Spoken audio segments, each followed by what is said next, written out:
ഞാൻ നേരത്തെ പറഞ്ഞു, വേടൻ നമ്മുടെ ആരുമല്ല. അദ്ദേഹത്തിന്റെ റാപ്പ് സംഗീതത്തെ ന്യായീകരിക്കേണ്ട ആവശ്യമോ അദ്ദേഹത്തിനെ വേറെ ഏതെങ്കിലും രീതിയിൽ സപ്പോർട്ട് ചെയ്യേണ്ട ആവശ്യമോ നമുക്കുണ്ടെന്ന് എനിക്ക് തോന്നുന്നില്ല. പ്രത്യേകിച്ച് വലിയൊരു തലമുറയെ അദ്ദേഹം സ്വാധീനിച്ചുകൊണ്ടിരിക്കുന്നു, വലിയൊരു തലമുറയെ.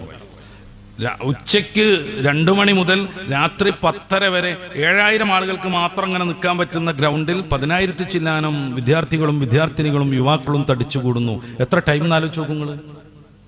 പൊരി വെയിലത്ത് അവർക്ക് അവരുടെ ശാരീരികമായ ആവശ്യങ്ങളൊക്കെ നിർവഹിക്കണ്ടേ, മൂത്രമൊഴിക്കണ്ടേ, മറ്റു കാര്യങ്ങളൊക്കെ ചെയ്യണ്ടേ. പക്ഷെ അതിനൊന്നും ഒരു സംവിധാനമില്ല. ഉച്ചയ്ക്ക് 2 മണി മുതൽ രാത്രി 10:30 വരെ. എന്നിട്ടും വേടൻ സ്റ്റേജിൽ വരുന്നില്ല എന്ന് വന്നപ്പോൾ പ്രതിഷേധം വരികയാണ്. സംഘാടകരോട് കയർക്കുകയാണ്. ഞങ്ങൾ വീട്ടിൽ പോലും പറയാതെ ഇങ്ങോട്ട് വന്നത് വേടനെ കാണാനാണ്, വേടനെ കൊണ്ടുവരീന്ന് പറയാണ്, വേടനെ കാണാനാണ്, കൊണ്ടുവരീന്ന് പറയാണ്.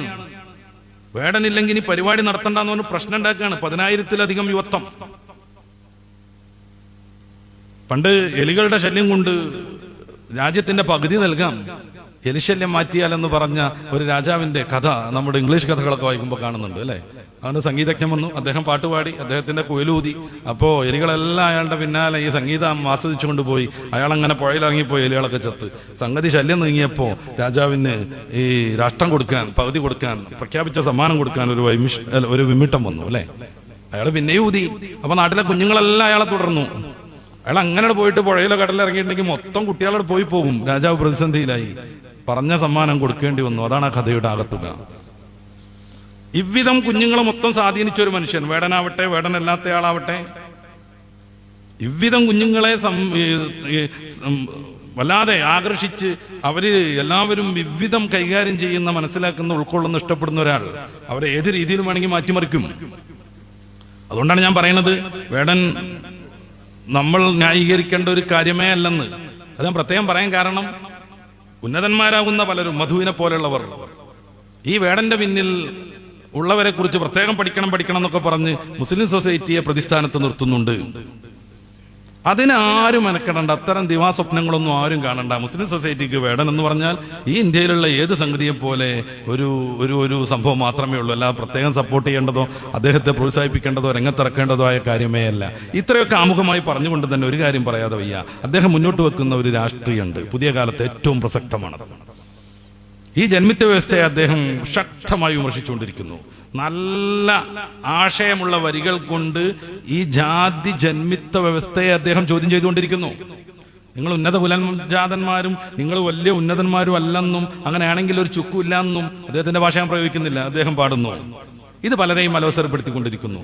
നിങ്ങൾ ആരും അത്ര ഉന്നതന്മാരൊന്നുമല്ല, നിങ്ങൾ അങ്ങനെ വലിയ ഈ ജന്മിത്വം അഭിനയിക്കേണ്ടവരുമല്ല, നിങ്ങളുടെ കീഴിൽ കീഴാളരായി നിൽക്കേണ്ടവരുമല്ല. അയാളെപ്പോലെയുള്ള ഈ കറുത്ത വർഗ്ഗക്കാർ അല്ലെങ്കിൽ ഈ നിറത്തിലൊന്നും പുതിയ വലിയൊരു സപ്പോർട്ട് കിട്ടാത്ത അദ്ദേഹത്തെ പോലെ ഉള്ള ആളുകളൊന്നും അങ്ങനെ നിങ്ങളെ പിന്നിൽ നിൽക്കേണ്ടവരല്ല. ഇനി നിങ്ങൾ അങ്ങനെ ഉന്നതന്മാരാന്ന് വെച്ചാൽ നമുക്കൊരു ചുക്കൂല്ല.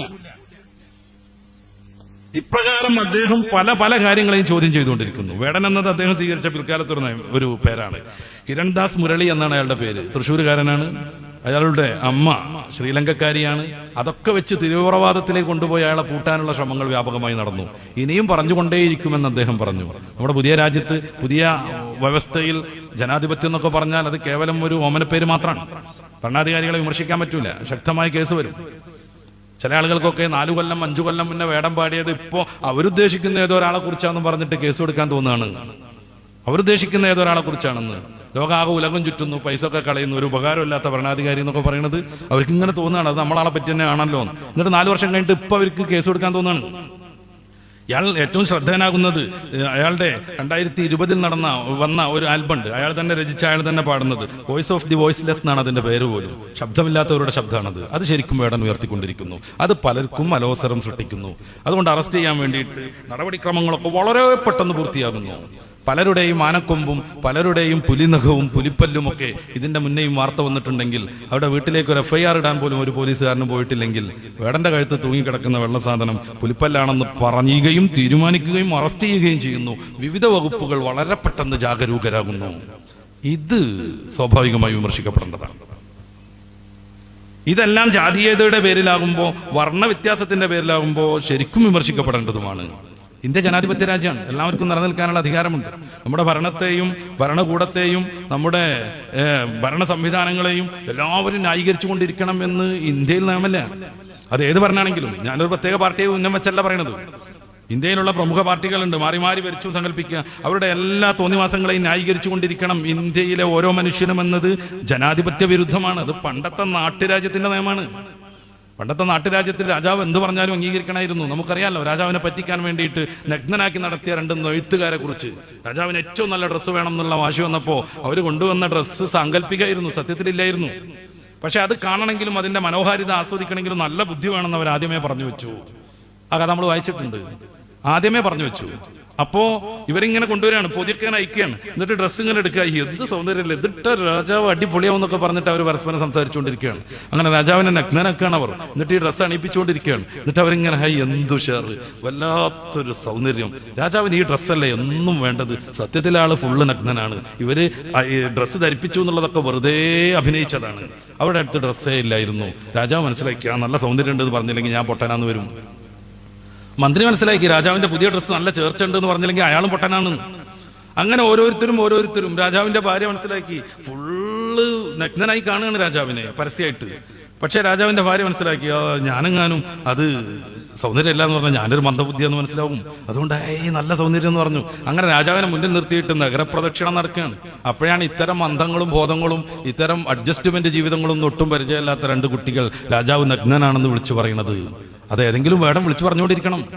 എല്ലാവരും ഒതുങ്ങി നിൽക്കുന്ന സമയത്ത് ഏതെങ്കിലും വേടൻ അത് വിളിച്ചു പറഞ്ഞുകൊണ്ടേയിരിക്കണം. നമ്മൾ ആലോചിച്ച് നോക്കുക, ഗുജറാത്തിലൊക്കെ 5000-ത്തിലധികം മുസ്ലിം ഭൂരിപക്ഷ പ്രദേശങ്ങളിലെ വീടുകളാണ് അടിച്ചു നിരത്തിയത്, ബുൾഡോസർ രാജ് നടത്തിയത്. കഴിഞ്ഞ ആഴ്ചയിൽ ഒരു ദിവസം മാത്രം 350ഓളം മുസ്ലിം സ്ഥാപനങ്ങൾ, പള്ളികളും ഈദ്ഗാഹുകളും മദ്രസകളും ഉത്തർപ്രദേശിൽ ബുൾഡോസർ ചെയ്യപ്പെട്ടിട്ടുണ്ട്. നമ്മുടെ സുപ്രീം കോടതിയുടെ വിധിയുണ്ട് ഇനി അങ്ങനെ ചെയ്യരുതെന്ന്. ആ വിധി കുറച്ചാളുകൾക്ക് മാത്രം ബാധകമെന്നും ഉന്നത കുലജാതന്മാർക്ക് അത് ബാധകമല്ലെന്നും അവർ സ്വയം തീരുമാനിച്ചിരിക്കുന്നു. വെറുപ്പിന്റെ അങ്ങാടിയിൽ സ്നേഹത്തിന്റെ കട തുറന്നവർ ഒരു വരി കൊണ്ടുപോലും ഇതിനെ പ്രതിരോധിക്കുന്നില്ല. വെറുപ്പിന്റെ അങ്ങാടിയിൽ സ്നേഹത്തിന്റെ കട തുറന്ന കുറെ ആൾക്കാരുണ്ട്.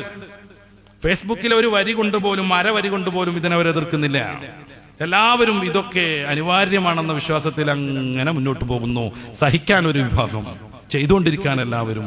ഇത്തരം സന്ദർഭങ്ങളിൽ രാജാവ് നഗ്നനാണെന്ന് വിളിച്ചു പറയാൻ ഏതെങ്കിലും ഒരു വേടൻ ആവശ്യമുണ്ട്. ഇത് സമ്മതിക്കാതെ പറ്റില്ല. അദ്ദേഹം മുന്നോട്ട് വെക്കുന്ന രാഷ്ട്രീയത്തിന് വലിയ പ്രാധാന്യമുണ്ട്. മനുഷ്യനെ ഭിന്നിപ്പിക്കുന്നതിന്, വർഗവർണ്ണത്തിന്റെ പേരിൽ പറഞ്ഞ് അന്യോന്യം തെറ്റിപ്പിക്കുന്നതിന്, കൊല്ലുന്നതിന്, നീചവൃത്തി ചെയ്യിപ്പിക്കുന്നതിന്, മനുഷ്യനായി കാണാതെ പുഴുവായി മനസ്സിലാക്കുന്നതിന് എതിരെയുള്ള പ്രതികരണം എന്നും പ്രസക്തമാണ്. അത് ഏത് മതം ചെയ്താലും, ഏത് ഭരണകൂടം ചെയ്താലും, ഏത് വ്യക്തി ചെയ്താലും.